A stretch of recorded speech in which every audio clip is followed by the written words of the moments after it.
ከዳሎል እስከ ዳሽን ከገራልታ እስከ ኮንሶ ኒውዮርክ የሌሎችም የድንቅ ተፈጥሯዊ መልክዓ ምድር ባለቤት የእልፍ ጠቢባን መናኸሪያ ትላንትን የሚናገሩ የዘመን ተሻጋሪ ቅርሶች መገኛ ኢትዮጵያ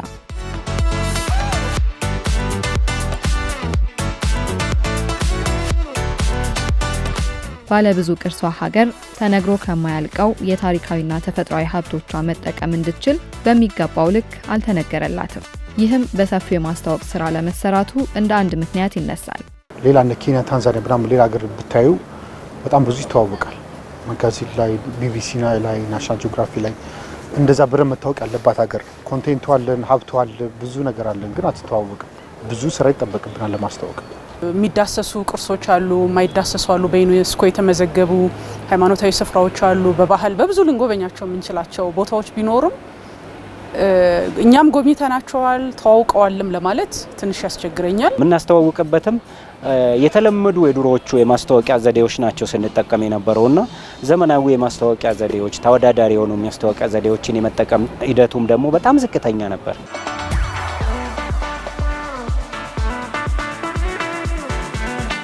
በዚህ የዲጂታሉ ዓለም መረጃዎች በቅጽበት በስልኮቻችን በሚደርሱበት ዘመን ላይ የቱሪዝም መዳረሻዎቻችንን በዚሁ መንገድ ማስተዋወቅ የሀገር ውስጥ ቱሪዝምን ለማነቃቃትና የኢትዮጵያን ገጽታ በዓለም መድረክ እንዲገለጥ በማድረግ ትልቅ ሚና ይኖረዋል። ስፔሻሊ ደግሞ የቪዚት ኢትዮጵያ ላውንች ያደረግንበት እሱ ፕላትፎርም በጣም ትልቅ ፕላትፎርም ነው። ሁሉንም አክሰስ የሚያደርግበት ሁሉም ዓለም አቀፍ ተደራሽነት ያለው ሁሉንም የቱሪዝም መረጃዎችን ደግሞ አገልግሎቶችን አንድ ላይ የሚያስገኝ ነውና በዛ ደረጃ እየተሰራ ይገኛል ማለት ነው። ሰው የሆነ ቦታ ሄዶ ፖስት ያደርጋል። ድሮ እንደዚህ አልነበረም። ፎቶ የሚያነሳም ሶሻል ሚዲያ ፕላትፎርም አልነበረም። አሁን ያ እየጨመረ መጥቷል። ስለዚህ ሶሻል ሚዲያ ላይ ጠንካራ ነው። እዛ ላይ ጠንክሮ መስራት ነው።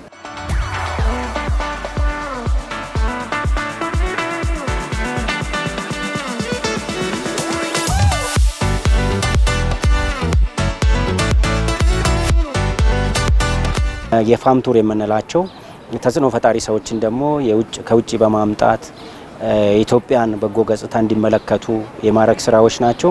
ትልቁ አሁን ሀገራችን እንዲተዋወቀች አሁን በቅርብ ራሱ አይሾ ስፒድ የመጣ ጊዜ በጣም ሊተዋወቀው ሀገራችን እንደዚህ አይነት ኢንፍሉዌንሰር የዓለማችን ላይ ማስተዋወቅ ራሱ ትልቅ ሚና ይጫወታል ብዬ አስባለሁ። በቃ ሰው ሶሻል ሚዲያ ላይ ማይተሽ ከሆነ ጎብኝቻለሁ ብሎ በጣም ደስ የሚለው ከሀገር ሲወጣ ነው። ግን ደግሞ ማንነትሽን ሳታውቂ ራስሽን ሳታውቂ ያለሽንም ነገር ሳታደንቂ ወደ ውጪ መውጣት እድሉ እንዳለ ሆኖ ጥሩ ሆኖ ሳለ ግን ከራስ ደግሞ መጀመር የበለጠ የሚያኮራ ነገር ይመስለኛል። ለምን እኛ የሀገራችን አምባሳደሮች ነን። እነዚህን የቱሪዝም መዳረሻዎች በሀገር ውስጥ ላሉ አልፎም ለውጭ ጎብኚዎች በቀላሉ እንዲተዋወቅ የማድረግን ስራ የሚያቀል እንዲሁም የሚኒስቴር መስሪያ ቤቱን የቱሪዝም መዳረሻዎችን የማስተዋወቅ ጥረት የሚደግፍ ቅርንፉድ መዝናኛ ፕሮሞሽን ከጂ ፓወር እና ከቱሪዝም ሚኒስቴር ጋር በመተባበር ፌስ ኦፍ ኢትዮጵያ የተሰኘ ልዩ ፕሮጀክት በዚህ ሳምንት ይፋ አድርጓል።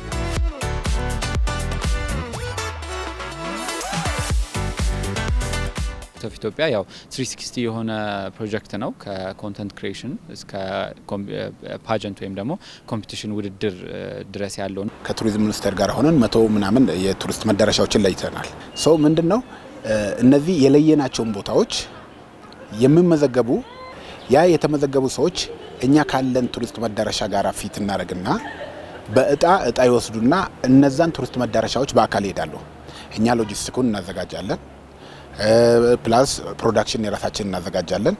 ቱር ጋይድ እናዘጋጃለን። እነዚህን ቦታዎች በጥሩ ሁኔታ የሚያስተዋውቅ ሰው፣ የሚያሳይ ሰው፣ ማንነታቸውን የሚገልጽ ሰው ተሸላሚ የሚሆንበትን ሚንስ ነው ማለት ነው እየፈጠርን ያለን።